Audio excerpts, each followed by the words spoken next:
waaw xam naa non ñu demaat ci actualité bi nga xam ne moom moo nekk actuellement fii que ça soit niveau France wala Sénégal parce que gis nañu autorités yi tam ñu ngi ci sànni seen kàddu concernant le cas Idrissa Gana Gueye ak journée bi nga xam ne moom la ñuy dédié pour LGBT yi gis nañu daaw fubalul parce que déjà dafa amoon blessure mais ren jii nii amul blessure bu demee ba moom seen maillot c'est flocage yi drapeau góor jigéen ñi ñoo fa nekk moom joué-wul ñu bëgg kaa sanctionné ci kaw loolu avant moom am na ñi nga xam ne def nañ ko am na ay sud-américains ñu ko def dara fekku leen ci te au niveau de l'Angleterre aussi am na benn joueur ivoirien bi nga xam ne mooy Black Lives Matter am na signe bi du ko def nee na parce que amul benn sens ba tey ñoom bu ñu sëggee ñoom moom def ñoom ñëpp sanctionné ñu lan moo tax Gana Gueye mu war a doon cible. voilà Gana Gueye warul doon cible waruñ ko nangul kenn ci adduna bi muy def qui que ce soit cible di yàlla lu ci kaw nit ñi man imam la te bokk na ci li ma jàng ci alquran mooy kenn war te yàlla lu ci kaw nit ñi ñun ñëpp ay mbindeef lañ dañu war a joxante àq ak yelleef kon duñ ko nangul kenn muy yàlla lu ci kaw nit ñi duñu nangu tamit muy Idrissa muy keneen kuy yàlla di ko not di ko jël comme cible mel na kuy cible benn mala wala benn njanaaw les tubaab yi nag seen féttirlu egg na foofu ci bëgg a def nit ñi jàmm ak not leen ci lépp loo xam ni fekkuñ leen ci ñoom seen pas-pas ak seen gëm-gëm donc moo tax problème Idrissa Seck bi problème bu yaatu la boo xam ni day dugg ci Idrissa Gana Gueye ngeen baal ma lan laa waxoon Idrissa Seck Idrissa Gana Gueye laay wax ñàkkul Idrissa Seck boo gisee ma tudd ko mooy depuis ba ñu jàppanteeg moom ñun gëstukat yi ca la ma waxoon ci bàkka màkka ñun loolu ba dañ ko koy xoolee ba tey moo tax ñàkkul yatus bi loolu moo ko indi su ko defee nga gis ni agenda LGBT bi ñun biñ ci commencé wax ñi ne Imam Kanté dafa bëri wax nangam ak nangam foog naa léegi ñu ngi gis ne mi ngi ñëw kon agenda boo xam ne la agenda bu mondial la preuve xoolal journée bi ñu ko wutal journée mais en même temps bu ñu nax nit ñi gis nga journée bi ñuy wax nii ci suba def naa ci sama benn poste c'est pas une journée mondiale ah il faut d'abord respecter les termes xam nga su ñuy wax journée internationale wala journée mondiale mooy journée boo xam ni ONU moo ko acté mu nekk xam nga am ni fi c'est pas mën na jël n'importe quelle journée benn journée xam par exemple boo demee ONU moo ko acté ñu jaar fi ñu waroon jaar ak moom yëpp des fois ça prend des années avant ñuy juboo parce que da ngay gis ay réew yu ne d'accord ci et cetera bañ juboo loolu baax na lu rafet la ñu silvissé dañuy waxtaan au niveau de l'ONU les 195 états à peu près waxtaan ba d'accord ko def ko journée léegi chaque année ñu waxtaan ci contenu bi et cetera mais par contre lii nii du journée mondiale de nekkul lu ONU tëral journée bi européens yi ñoo ko tëral benn fondation su ngeen defee seen recherche di ngeen ko gis ñoom ñoo proposé d'abord Angleterre la commencé woon day of xawma lan homosexualité nangam su ngeen demee di ngeen ko gis. day of gay la mais day of gay mooy day of gay ça n'engage que ki wax day of gay journée am la kon bu déjà bu ñu nax nit ñi ci terminologie xam nga fu nekk boo ko déjà journée mondiale la jullit yi ñooy tànqal nit ñi lu àdduna bi yëpp juboo ñoom ñuy fontoo nit ñi c'est faux c'est pas une journée mondiale du journée ONU donc journée boobu ñoom ñoo ko lijjanti foofu au niveau de l'Angleterre te comme ñoom lu ñu lijjanti rek dañuy bëgg mu nekk lu mondial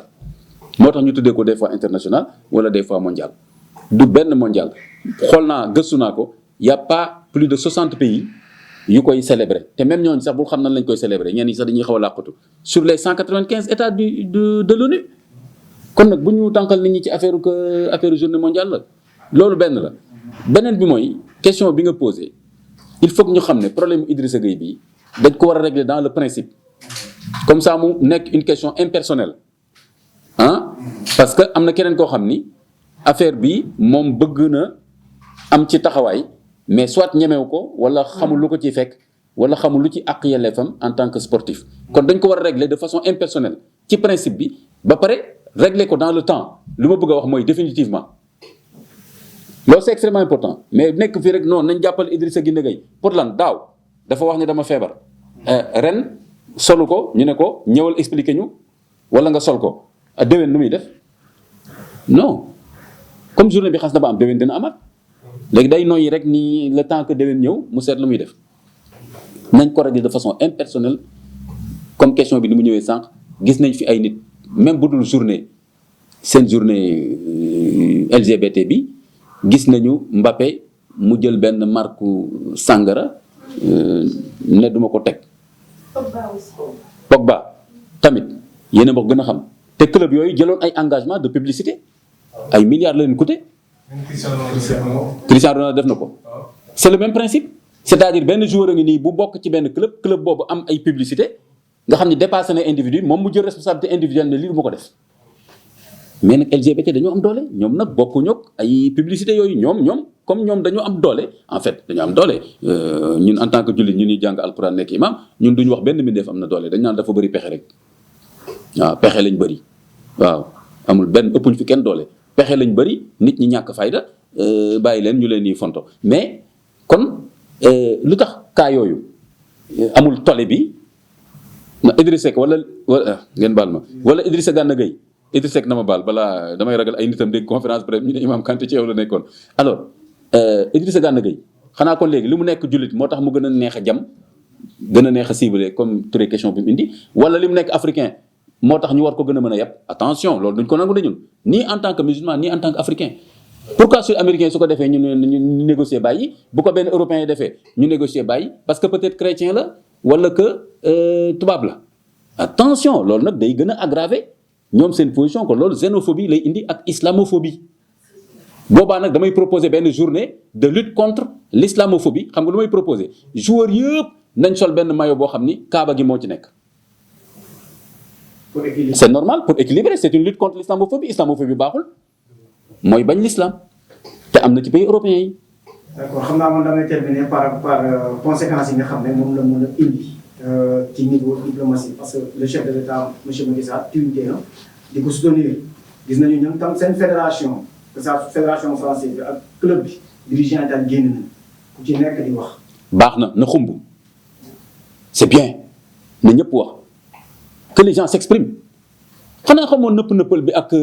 cof-cofaan bi mooy tax duñu régler affaire bi déggoo li ma la wax turé léegi dama ne la affaire bi nañ ko régler dans le principe et de façon définitive na nit ñi wax toutes les parties prenantes dañoo war a wax seen cër la parce que fédération sport bi le conseil d'éthique de la fédération française ak suñu président ak suñu fédération sportive ñoom ñëpp jël nañ position noonu la war a demee duñ leen may ñu noppi ci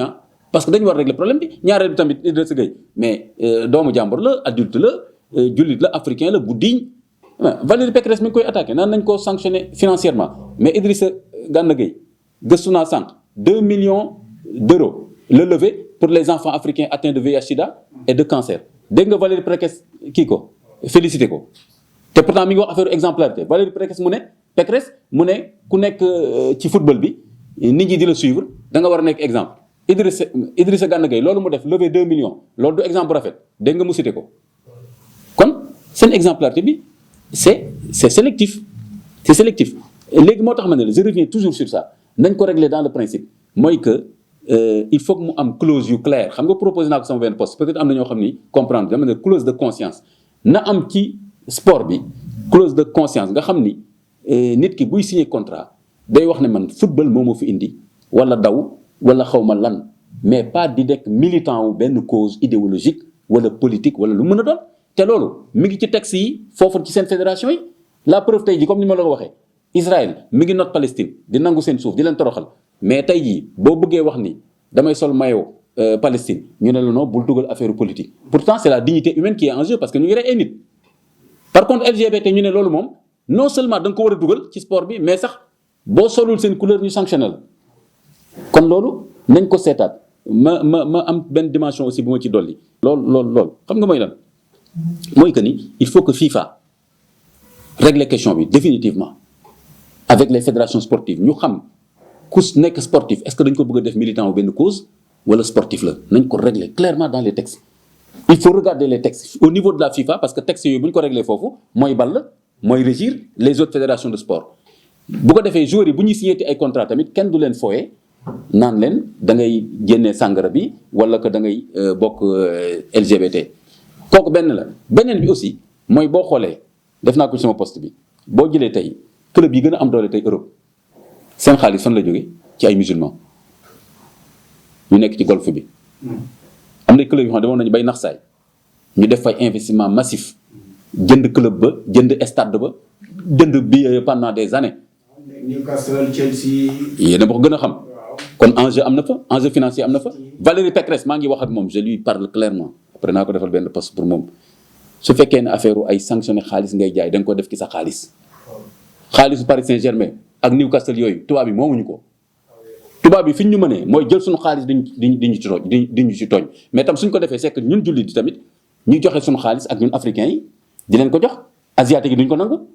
chinois yi doo laal seen xaalis di leen fonto kon ki yore tey ji Paris Saint-Germain kan la seen financier bi waaw du Qatari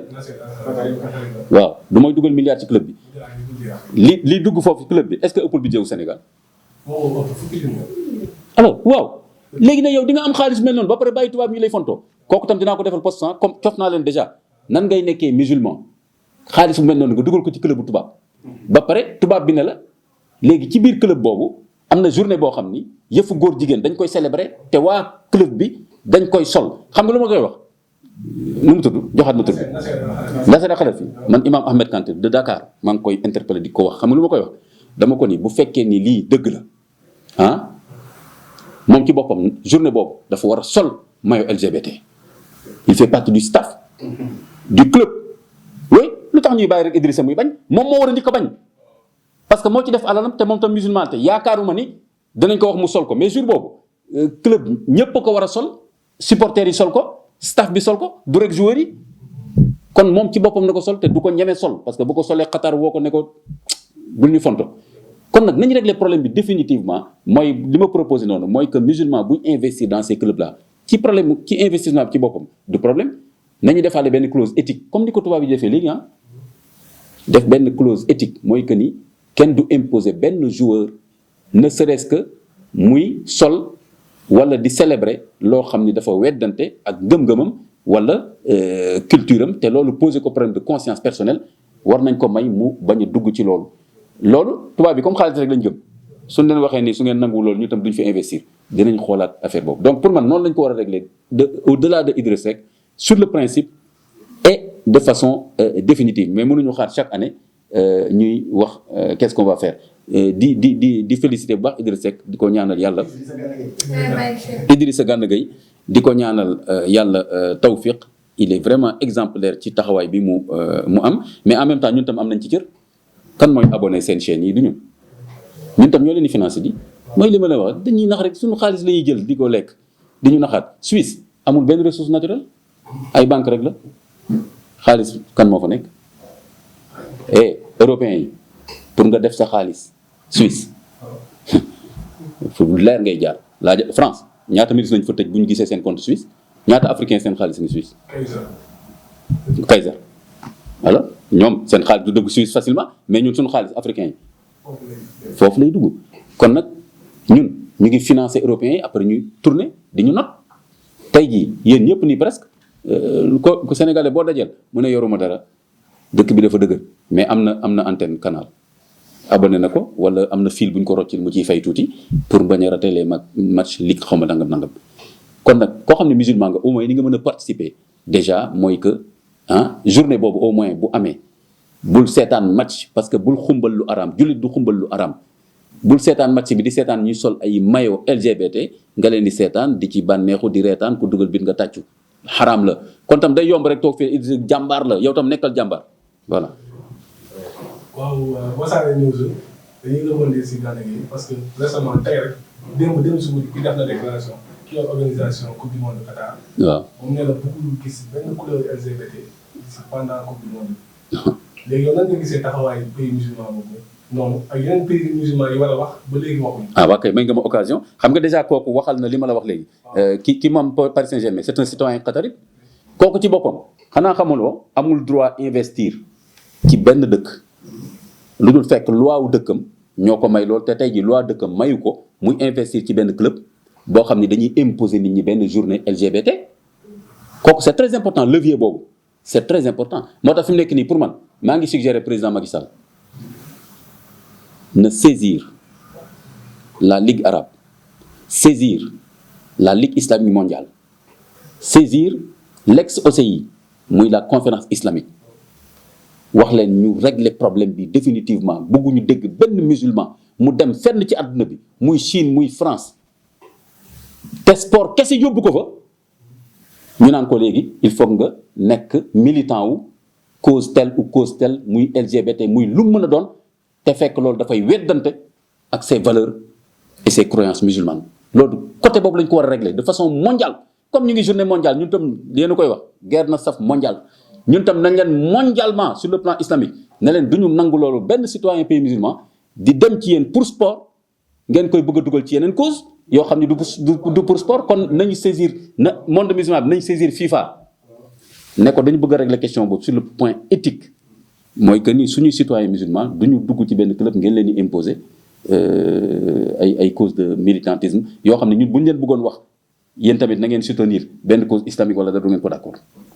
nan ngeen gisee tekk-tekkaaral bi nga xam ne ñu jiite fii l'islam bi instant bii nii waroon defee. non tekk-tekkaaral ñu Wassare News non tekk-tekkaaral ñu yow tamit ñun ñëpp a ngi wax. lu ngeen tuddee tekk-tekkaaral mooy xalif yi wax wala. parce que xalif yi normalement lii dafa intérêt général da ngeen ko président de la république wax si rek day touché Sénégalais yi. waaw waxaale na leen rek waxaale na leen mais xam nga xalif généraux yi aussi bon xam nga affaire footballu xale yi mel noonu en général nekk lu ñu yittewoo seen entourage ñoo ciy xam dara wax leen mais fi mu nekk nii ñun ñëpp nii li ñuy wax mooy li xalif généraux yi nar a wax rek parce que ñun ñoo ñu jàngal meññ ñu nekk ci daara yi et cetera. beneen bi président de la république bu waxee yóbbaale na Sénégal yëpp ministre bi wax na président fédération sportive bi wax na association yi nekk ci confessionnel comme ànd sàmm jikko Y'en a marre ak ñeneen ak quelques individualités comme man ak keneen mën nga wax ne kon réewu Sénégal yëpp tey wax nañu mais surtout comme ni ma la ko waxee nee naa la question bi tubaab bi pression la ñu bañ monde musulman monde arabe yëpp ñoo war a mobiliser wu pour ñu régler ko définitivement loolu laa la wax mais waruñu leen bàyyee sax ak Sénégal kese mu nekk nii France mën na jàpp ne Sénégal la parce que benn Sénégalais la mais principe bi lañ war a régler te Idrissa Gana Gueye il est sénégalais c'est vrai mais li mu bañ nii bañu ko rek parce que sénégalais la tey beneen sénégalais mën na ko bañ a bañ mën na ko nangu daf ko bañ en tant que. comme Bamba Dieng moom football ak même couleur yi même journée bi. mi ngi noonu Bamba Dieng nangu na ko mi ngi noonu ku nekk ak xaal bi nga toll ak la nga cay ragal kon nag Idrissa bañul rek parce que en tant que sénégalais dafa am benn énergie particulière bu sénégalais am di bañ kon Bamba Dieng bañ kon daf ko bañ surtout par rapport ici à sa valeur islamique ci wàllu boobu kon nag du rek question moo tax ma ne la du rek question au Sénégal mais question nee naa la Ligue islamique mondiale ak OCI nañ saisir la FIFA parce que loolu ñooy seen wujj nuñ koy mën a waxee ñooy seen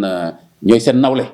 FIFA mooy seen nawle au plus haut niveau yónnee leen courrier ne leen nañ régler problème bi définitivement waaw ni nga xamee ni yeneen question dañ koy régler définitivement tey ji ñoom ni ñu bëggee def LGBT benn agenda mondial réew yëpp nangu ko ba gis nga ku ko bañ tey ñu taxaw noonu la pays musulman yi war a defee coalition ak même certains pays chrétiens de l'Amérique du Sud ak Chine ak Union soviétique bëgguñu ko daal di wax ne non question LGBT bi en particulier parce que ci loolu la ñuy waxtaan nii en particulier question boobu nañ ko régler mooy que dëkk bu nekk na ko régler na mu bëggee citoyen bu bokk ci benn dëkk boo xam ni gëmul loolu bu ñu ko imposer loolu bu mu ñëwee foofu di def sport parce que sport la na am benn neutralité des valeurs au niveau des sports jigéen yi bëggoon def muuru temps yi lañ leen doog autorisé mais at yi yëpp dañ leen ko doon tere ñu ne non parce que affaire u diine warul dugg ci sport lu tax tam LGBT di dugg ci sport LGBT c'est une attitude c'est un choix idéologique et moral kon nag nit ki na muy def ndax day jaxasoo góor wala jigéen affaire am la mais lu tax nga ne sport bi nañu nangu ne loolu dañ leen war a jàppale wan leen am ngeen ci àqu yelleef et cetera Idrissa Gana Gueye terewul kenn def lu ko neex mais dafa ne man nag du ngeen ma jàppale loo par force ak mayo loo xam ne ñoom la ñuy jëf man sama diine daf ma ko tere